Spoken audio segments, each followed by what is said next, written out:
حضرت زبیر وہ صحابی ہیں یعنی جو نبی الاسلام کے بہادر ترین اصحاب میں سے 12 بندے غزوہ احد میں حضور کے ساتھ رہ گئے تھے 700 میں سے غزوہ احد کے اندر، ان میں سے ایک حضرت زبیر بھی تھے، اور یہ تلوار کمال کی چلاتے تھے، اکیلے میدان جنگ میں آگے چلے جاتے تھے۔ بخاری میں آتا ہے کہ ان کا بیٹا عبداللہ ابن زبیر کہتا ہے کہ میرے باپ کے 2 شانوں کے درمیان اتنا بڑا زخم تھا جو ہیل اپ ہو گیا تھا، لیکن پھر بھی گڑا پڑا ہوا تھا، میں پورا ہاتھ اس میں داخل کر لیتا تھا، اور وہ زخم ان کو احد کے موقع پہ لگا تھا۔ اور پھر اسی حدیث میں بخاری کے آتا ہے کہ جنگ یرموک کے موقع پر لوگ یعنی لیڈر کے اوپر چل رہے ہوتے ہیں، تو حضرت زبیر بھی ایک اسکواڈ کو لیڈ کر رہے تھے، تو لوگوں نے کہا حضرت آپ آگے جائیں، انہوں نے کہا جب میں آگے جاؤں گا تو میرے ساتھ کوئی نہیں آگے جا سکتا۔ وہ اکیلے گھوڑے کو انہوں نے جو ہے وہ ایڑی لگائی اور رومن امپائر کی یعنی فوج کے اندر گھس گئے، اور کوئی بھی ان سے لڑنے کے لیے تیار نہیں ہوتا تھا، اتنی بہادری تھی ان، لیکن جنگ جمل میں حضرت علی کے مقابلے پہ آ گئے۔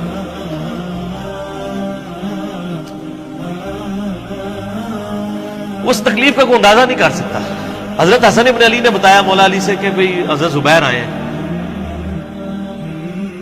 تو حضرت علی نے کہا کہ رکو میں خود چاہتا ہوں۔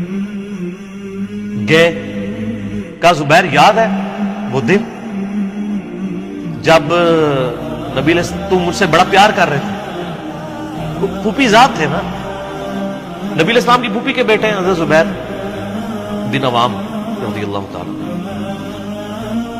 تو حضور نے تم سے ایک بات کہی تھی کہ تم علی سے اتنی محبت کرتے ہو، ایک دن آئے گا کہ تم تلوار لے کے علی کے خلاف کھڑے ہو جاؤ گے۔ تو تم نے کیا کہا تھا؟ یا رسول اللہ میں علی کے خلاف کھڑا ہوں گا؟ اور میں ہاں تم اس وقت ظالم ہو۔ تو حضرت زبیر جو ہے وہ ان پہ غشی طاری ہو گئی، گھوڑے کو یعنی وہ حضرت علی کا پھر سامنا نہیں کر سکے، میدان جنگ سے واپس چلے گئے۔ تو بعد میں حضرت علی کے فوجیوں میں سے ایک بندے نے جا کے پیچھے ان کو دھوکے سے قتل کر کے تو لا کے تو سر حضرت علی کے سامنے رکھا، تو حضرت علی نے کہا کہ زبیر کے قاتل کو میں دوزخ کی بشارت دیتا ہوں، کیونکہ زبیر جنتی تھا۔ تو وہ شخص پھر حضرت علی سے ناراض ہو گیا کہ میں نے تجھے حکم دیا تھا، جب میں نے ان کو جانے دیا تو نے یہ کام کیوں کیا؟ تو وہ پھر خارجی ہو گیا۔ اور یعنی یہ وہ محبت تھی، وہ جہاں محبت تھی وہ نظر آتی تھی۔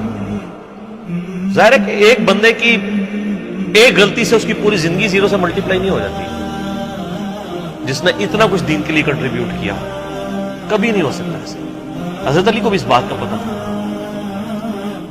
بہرحال یعنی اللہ تعالیٰ ان سے راضی ہو، اسی لیے نبی علیہ السلام کی اس حدیث یعنی وہ حضرت علی کے اس قول کو حضرت علی فٹ کیا کرتے تھے، حضرت زبیر، طلحہ اور حضرت عثمان ابن عفان پہ رضی اللہ عنہ۔ باقی آپ میرا کربلا والا ریسرچ پیپر پڑھیں تو آپ کو پتہ چلے گا کہ کتنی یعنی مشکل وقت حضرت علی نے اپنی خلافت میں دیکھا اس حوالے سے۔ یعنی مصنف ابن ابی شیبہ میں آپ کے مخالفین کی لاشیں بھی ہیں، ان پہ بھی حضرت علی گریہ کر رہے، ایک ایک کی لاش اٹھا کے اس کو صاف کر رہے۔ حضرت طلحہ کا بیٹا تھا محمد بن طلحہ، اس کی لاش دیکھی تو رو پڑے، حالانکہ وہ مخالفت میں لڑنے آیا تھا۔ پھر حضرت حسن سے کہا کاش میں جنگ جمل سے 20 سال پہلے ہی مر گیا، میں یہ دن۔ ایک ایسا شخص جس نے 8 سال کی عمر میں اسلام قبول کیا، جس نے اسلام کو 0 سے 3 براعظموں میں پھیلتے ہوئے دیکھا، اور اب اس کو بڑھاپے میں یہ دن دیکھنے پڑ رہے ہیں کہ اس کے سامنے اسلام کا شرازہ بکھر رہا ہے، کہ مسلمانوں سے لڑ رہے ہیں۔ ایک ایک جنگ میں 8-8 10 ہزار لوگ، جن میں مرنے والے صحابہ ہیں حضور کی تربیت یافتہ، جو ایک آواز کے اوپر حضور کی لبیک کہنے والے تھے، شیر و شکر تھے آپس میں۔ آپ اندازہ کر سکتے ہیں۔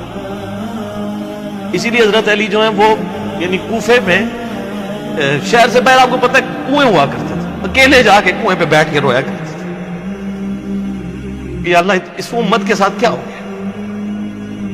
کوشش کرتے رہے، اینڈ رزلٹ یہ ہے کہ وہ خلافت کا نظام۔ اسی لیے مصنف ابن ابی شیبہ میں آتا ہے کہ آپ نے فجر اور عشاء کی نمازوں میں قنوت نازلہ پڑھی، اللہم علیک بمعاویہ واشیعہ، اے اللہ معاویہ اس کے شیعہ کو برباد کر، علی اور اس کے شیعہ۔ اس کے عمر بن عاص اور اس کے شیعہ کو، ابا سلمی اور اس کے شیعہ کو، قیس اور اس کے شیعہ کو برباد کر۔ باقی احادیث میں آپ علیہ السلام نے جو بشارت کر دی تھی، سنن سعید کبریٰ کے اندر حدیث موجود ہے، حاکم کے اندر، کہ نبی علیہ السلام نے حضرت علی سے ایک دن فرمایا تھا، اے علی، اگلی امتوں میں سب سے بڑا بدبخت وہ تھا جس نے قوم عاد کی اونٹنی کو قتل کیا اور اس کے بعد عذاب آ گیا۔ میری امت کا سب سے بڑا بدبخت وہ ہوگا جو تیرے سر کے خون سے تیری داڑھی کو رنگ دے۔